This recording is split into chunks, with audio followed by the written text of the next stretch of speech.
वळूयात पुढच्या बातमीकडे। पतंगबाजीमध्ये नायलॉन मांजामुळे बळी जात आहेत। नायलॉन मांजावर बंदी असतानाही मांजाची विक्री केली जाते। प्रशासनाची कारवाई तोकडी पडत असल्याचं पाहायला मिळत आहे। संक्रांतीच्या सणाला नायलॉन मांजामुळे गालबोट लागलाय। नायलॉन मांजाच्या विक्री आणि वापरावर बंदी असतानाही प्रशासनाच्या सुस्त कारवाईमुळे दोघांना स्वतःचा जीव गमवावा लागलाय, तर अनेक जण गळा चिरल्यामुळे गंभीर जखमी झालेत। नायलॉन मांजाच्या विक्रीवर पूर्णतः बंदी असतानाही त्याची सर्रास विक्री झाल्याची अनेक उदाहरणं या निमित्ताने समोर आली आहेत। या सणाला लागलेल्या गालबोटामुळे नायलॉन मांजा न वापरण्याचं आवाहन अनेक संस्थांनी केलंय। मांजाच्या विक्री विरोधात भरारी पथकं नेमली असतानाही ही विक्री सुरूच आहे। नाशिकमध्ये मनाला चटका लावणारी घटना या संदर्भात घडली आहे। संक्रांतीच्या सणासाठी सोनू धोत्रे गुजरातहून नाशिकला आला होता। 5 महिन्यानंतर लग्न होणार होतं, पण त्याआधीच त्याचा मृत्यू झालाय। आला आणि मांजामुळे जीव गेला, सोनू धोत्रे असं या तरुणाचं नाव आहे। सोनू धोत्रेच्या आई वडिलांचं निधन झालं असून तो भावाला भेटण्यासाठी आला होता। देवळाली कॅम्पकडे मोटरसायकलवरून सोनू जात होता। नायलॉन मांजामुळे फास लागला आणि गळा चिरला गेला। नंदुरबारमधील अन्य घटनेत कार्तिक गोरवे आजोबांसह मोटरसायकलवर जात होता। गळ्यामध्ये मांजा अडकला आणि कार्तिकचा गळा चिरला। कार्तिकला जिल्हा रुग्णालयामध्ये नेले, मात्र उपचारादरम्यान कार्तिकचा मृत्यू झाला। या घटनेने कुटुंबावर शोककळा पसरली आहे। नायलॉन मांजाने बळी घेतल्याच्या घटनेनंतर सतर्क झालेल्या येवला पोलिसांच्या भरारी पथकाने कारवाई करत चौघांना ताब्यात घेतलं। या चौघांकडून नायलॉन मांजा जप्त करण्यात आलाय।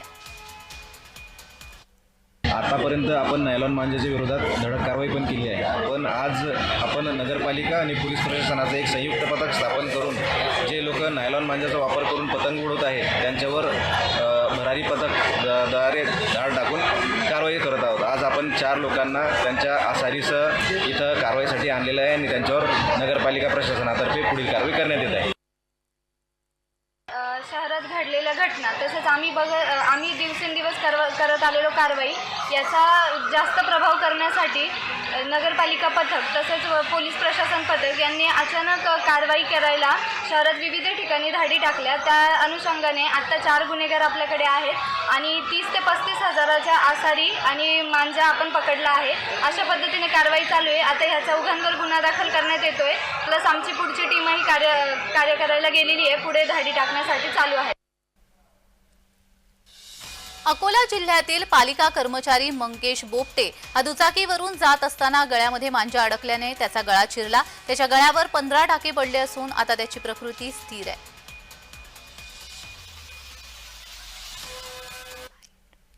आज सकाळी मंगेश बोपटे आणि निलेश बोपटे म्हणून दोघं जण आपेटाप्यावरनं अकोल्याला येत होते।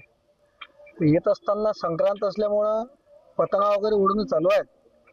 सकाळी येता येताच 8-8:30च्या दरम्यान तर पतंगीचा जो नायलॉन मांजा आहे तो रस्त्यानं पडलेला होता। यांना दिसला नाही, एक तर नायलॉन मांजा बारीक असतो, तो न दिसल्यामुळे त्याचा गळा चिरला गेलेला आहे आणि त्याची जखम एवढी खोल गेली की जवळपास 15 ते 16 टाके लागल्याचं डॉक्टर लोक सांगतात। तर कोणी हा मांजाचा वापर करू नये, यावरती प्रशासनानं काहीतरी बंदी घाला। भंडाऱ्यामध्येही मोटरसायकलवरून जाणाऱ्या शुभम चौधरी याचा गळा मांजामुळे चिरला गेला। सुदैवाने त्याचा जीव वाचलाय। मी नागपूरवरून येत होतो, लाखणीवरच्या ब्रिजवर मांजा आला आणि पूर्ण गळा कपला। कुठे घडली घटना? ब्रिजवर लाखणीच्या।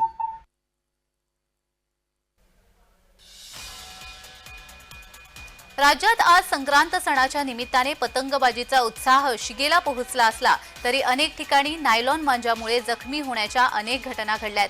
भिवंडीमध्ये महानगरपालिकेने केलेल्या धडक कारवाईत नायलॉन मांजा जप्त केलाय।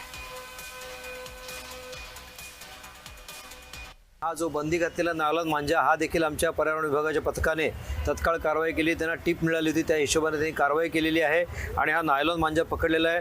त्याचप्रमाणे हे जे कप आहेत ह्याच्यामध्ये संपूर्ण मेणाचं आवरण असतं, ह्याला सुद्धा शासनाने बंदी घातलेली आहे. असे कप जे आहेत हे चहाच्या टपरीवर वापरले जातात, याच्यावर सुद्धा आम्ही धाडक कारवाई केली आणि पूर्ण बॉक्सच्या बॉक्स ते कप पकडलेले आहेत. बऱ्याच वेळा आपण नागरिकांना आवाहन केलेलं आहे की नायलॉन मांजा वापरू नका, त्यामुळे जीवाला धोका असतो. आज आपण बघितलं असेल की नाशिक महापालिका असो किंवा नागपूर महापालिका असो, तिथे अशा प्रकारची कारवाई झालेली आहे. तशा स्वरूपाची कारवाई भिवंडी महापालिकेने केलेली आहे. प्रत्येक मकर संक्रांतीला नायलॉन मांजावरील बंदीची चर्चा होते. या मांजाच्या विक्रीची बंदी असतानाही त्याची सर्रास विक्री आणि वापर होतो. नायलॉन मांजामुळे प्रतिवर्षी बळी जातात तर अनेक जण जखमी होतात. मांजावरील कारवाई अधिक कठोरपणे होणं आवश्यक आहे. ब्युरो रिपोर्ट, जय महाराष्ट्र.